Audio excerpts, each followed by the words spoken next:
Stone cannot encompass spirit, nor can memory truly be frozen in the shrines that men erect. But in granite and marble, in fieldstone and clay, we find the symbols of our desire to preserve what is enduringly valuable in our lives and in our honored history. The American soldier is so honored and has always been.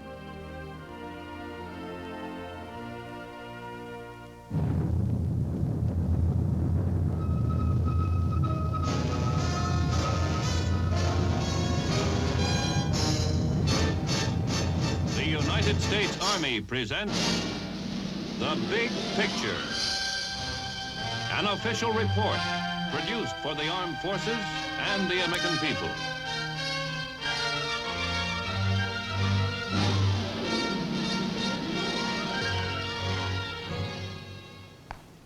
Right shoulder, hold! Hold!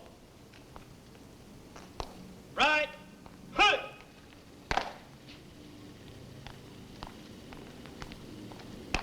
Forward, hold!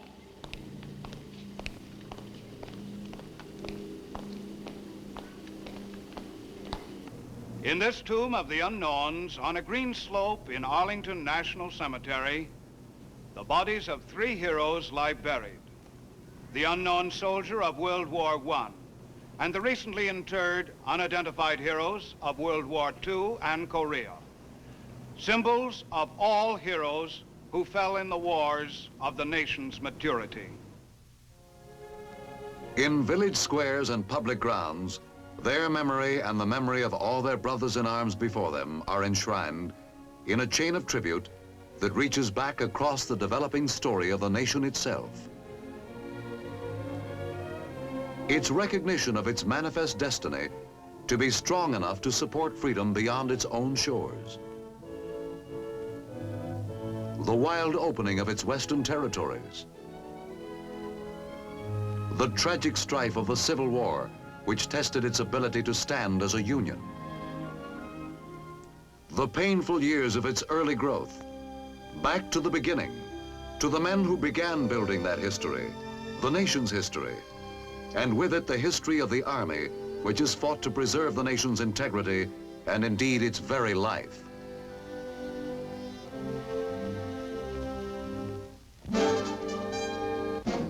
These were the first, these embattled farmers, as the poet Emerson called them, the Minutemen, who stood at Concord Bridge and fired the shot heard round the world.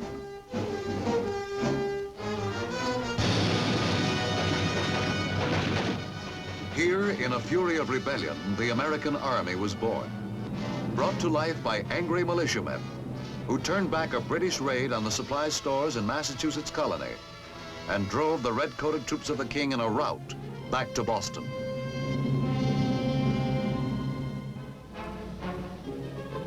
They began their great adventure as a group of individuals, united at first only by something intangible in the already emerging American spirit, a sense of the importance of independence. They came down from their farms and out of their shops to take up arms with the idea only of standing up for their rights against a domination which had become more oppressive with the years. Fate gave them a leader, and under him they built a unity in arms, a fighting force in which they could wage their growing rebellion with a hope of victory. The Continental Congress gave their struggle a direction that was breathtaking in its audacity and sweeping in its vision of man's rights. And now the soldier of the Revolution was fighting for more than a vaguely felt idea. He was fighting for the creation of a new and free nation under handicaps only dimly understood by the 20th century American mind.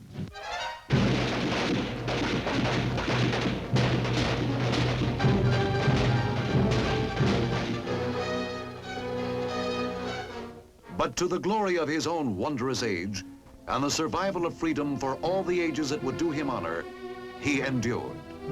Through black defeats and incredible hardships, he endured and went on to shape the victories of Trenton and Saratoga, and finally the splendid triumph of Yorktown, where the dream of liberty at last took life.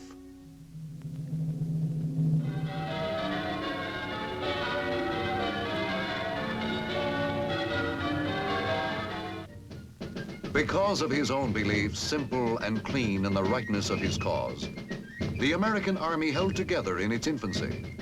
And for the first time in the history of the New World, the quality of patriotism became part of a soldier's creed. The young nation which the soldier had won with his blood flourished.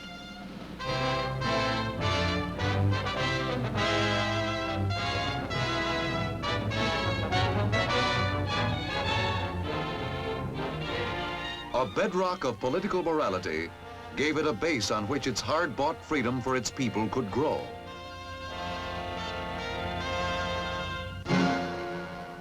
The acquisition of vast new lands gave it the opportunity to expand physically. But before the country was 30 years old, war came again.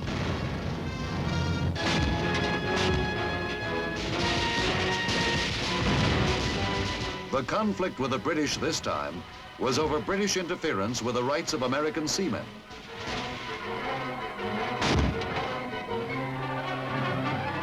The Army's most illustrious victory was won at New Orleans, when it drove the invading British back into the sea.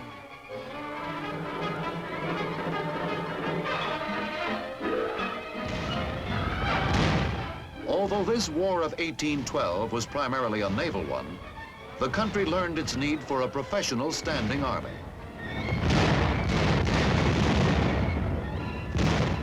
Posterity inherited a national anthem when a young American named Francis Scott Key was moved to make his tribute to the unconquerable Star-Spangled Banner, when after the British shelling of Fort McHenry, he saw the flag still flying.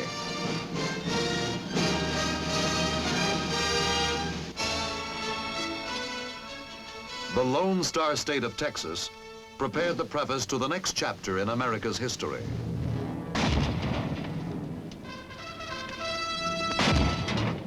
A Mexican possession, Texas won its independence after a long and bloody struggle during which a band of 187 Americans met death and heroic fame in their brave but doomed defense of the Alamo.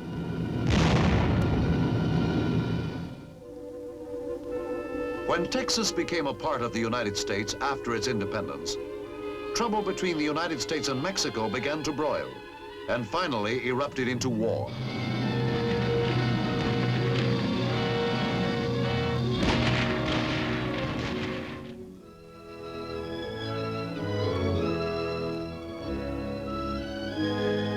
With the acquisition of new territories, which the soldier won in the war with Mexico, the nation was growing in strength and productivity. But with development had come also internal tensions in the young citadel of self-government.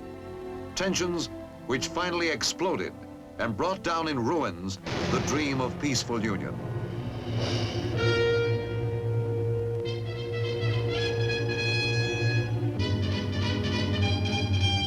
The most tragic of all wars, that of brother against brother, was forced upon the nation. The Confederate soldier had behind him the unified effort of a culture that was actually a way of life. He had as well a superb military organization backing him. But more than these, he had the hot and defiant pride of the rebel, with the rebel's formidable confidence that his will shall prevail. A Confederate poet wrote, "The world shall behold in many a distant port another flag unfurled." And from the rapidity with which the Southerner began chalking up victories, it looked as if it might happen.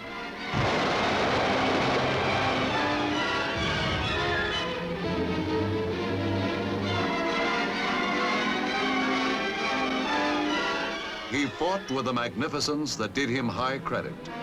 And in the end, it was not so much his spirit as the resources of his army that failed him.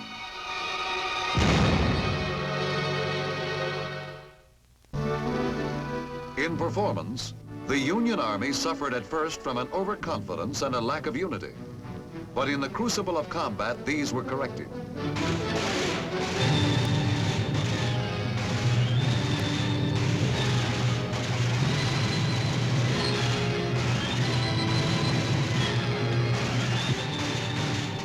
By mid-war, the Union soldier emerged as one of the most effective fighters in the history of warfare.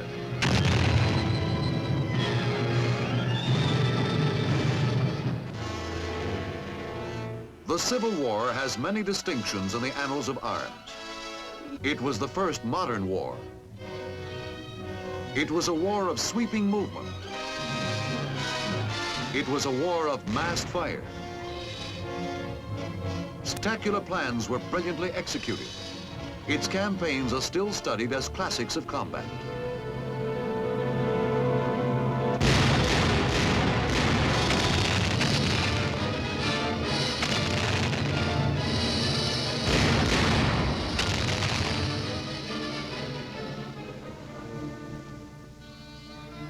But more than these, no war that America ever fought cut so deeply into the nation's heart.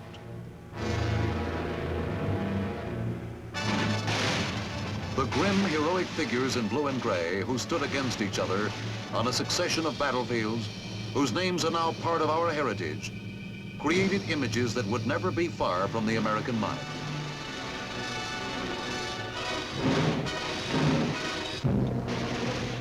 Their shadows, locked in mortal combat on the dusty fields of a century ago, are the sentinels of a nation's conscience, telling over and over for every succeeding age how dearly bought is the unity which makes this nation one and indivisible.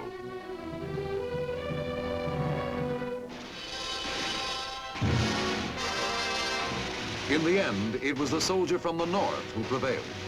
His industrial power was superior, his supply of manpower wider, and in the perspective of history, his heroic sacrifice gave us the Union forever.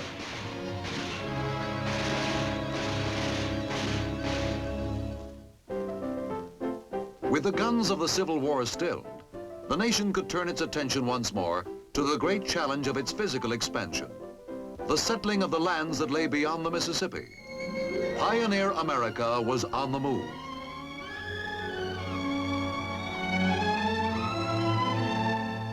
But the challenge brought its own enemy. The Indian, who had resisted the white man's settlement of the new continent from the beginning, had grown bold and powerful in the years the country was absorbed in its struggle for the Union. Now he was able to show in fierce strength his opposition to this extension into the buffalo hunting grounds.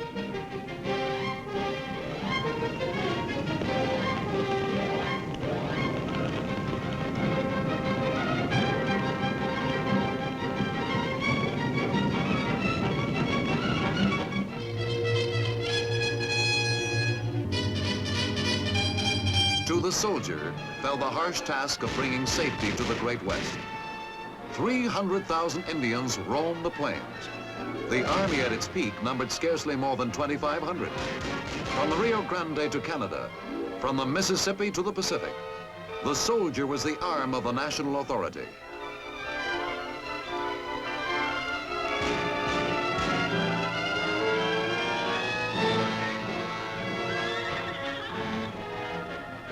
Against nation after nation of Indian tribes, he fought to make it secure, a brother to danger, enduring the grim life of the frontier, dying his lonely death on a stretch of parched prairie beyond the sight, and even at times beyond the interest of the civilization he served.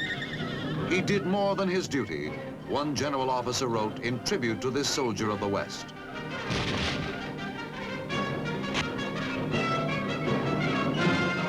He did more than his duty, and in the doing he wrote a page of glory which will be read and thrilled to so long as men prize courage. Finally, at the end of the flaming 19th century, the West was secure.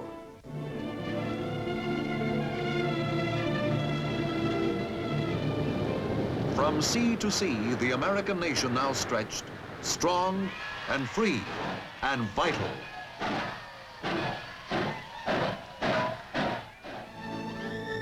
The land yielded steadily to the peaceful tools of production.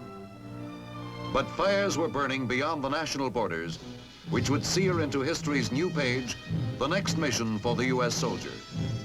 That mission took him away from his own land in the summer of 1898, across the water to Cuba, which was fighting for its independence from Spanish domination.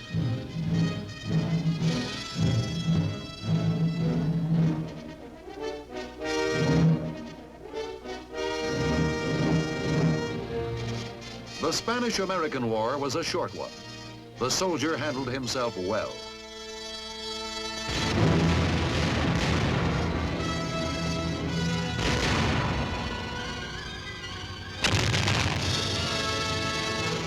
The world remembers the soldier of that war chiefly for his most significant and decisive battle, his dashing charge up San Juan Hill and nearby El Caney on the approach to Santiago on the first day of July.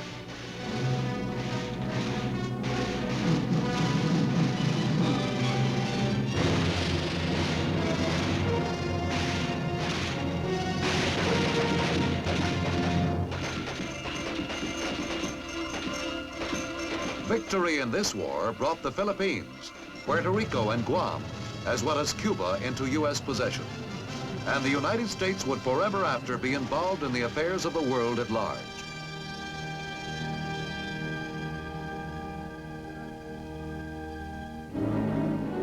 The next involvement for the soldier was in his own hemisphere, a punitive expedition into Mexico in 1916, in pursuit of Pancho Villa, the Mexican bandit who had destroyed American life and property on the border. In the perspective of history, it was a minor campaign, but it was important to American self-interest and self-respect, and it prepared the Army for the most challenging test it had ever had. World War I saw more than 2 million Americans in arms. The doughboy went into the war that gave him his first experience with Europe's geography, cocky and idealistic. He sang as he marched through the dust of the ruined French villages, and the weary and bleeding continent took new hope from his confidence.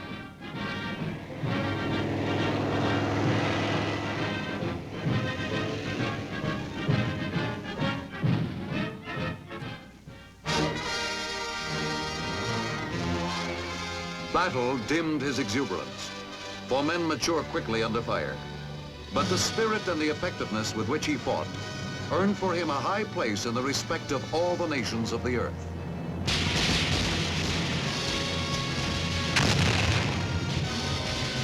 A British poet wrote in his tribute, "You traveled across a watching world to show how heroes die."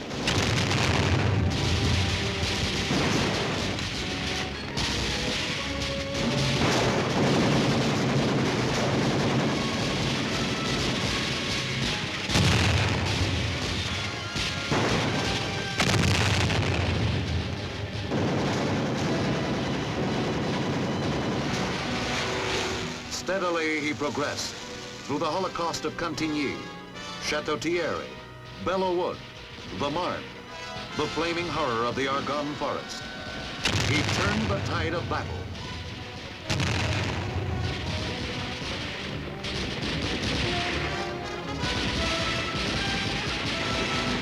And the Great War came to an end.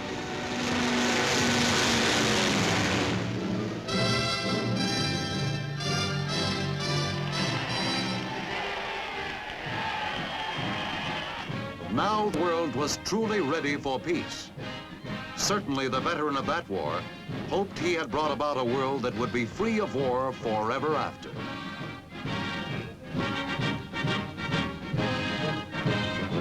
The hope for peace, however, was soon to be doomed by events taking place in other parts of the world.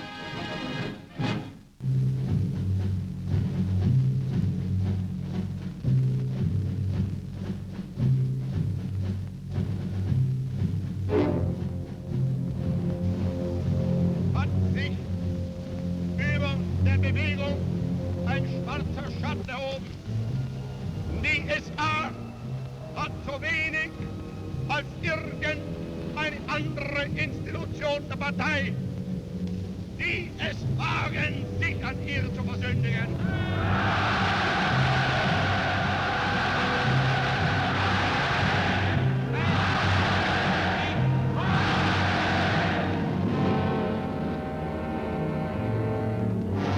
With Nazi Germany's march on Poland in 1939, the threat of conflict burst into shattering reality. War of a dimension the world had never seen was introduced. Before it was ever involved, America began preparing its men. The long conversion from citizen to serviceman began. Sometimes it seemed like a hopeless task. But almost before they knew it, America's sons were soldiers. Their training for war, however, began under conditions something less than realistic. It was still possible to believe that America could remain untouched, and war still seemed remote.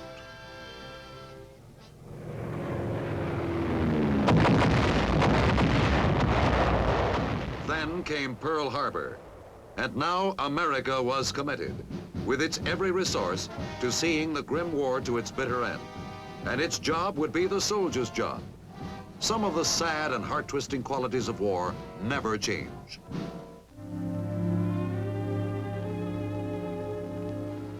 And some change enormously. World War II had almost the entire globe as its battlefield.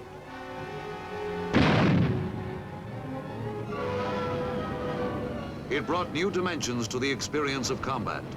The soldier fought everywhere,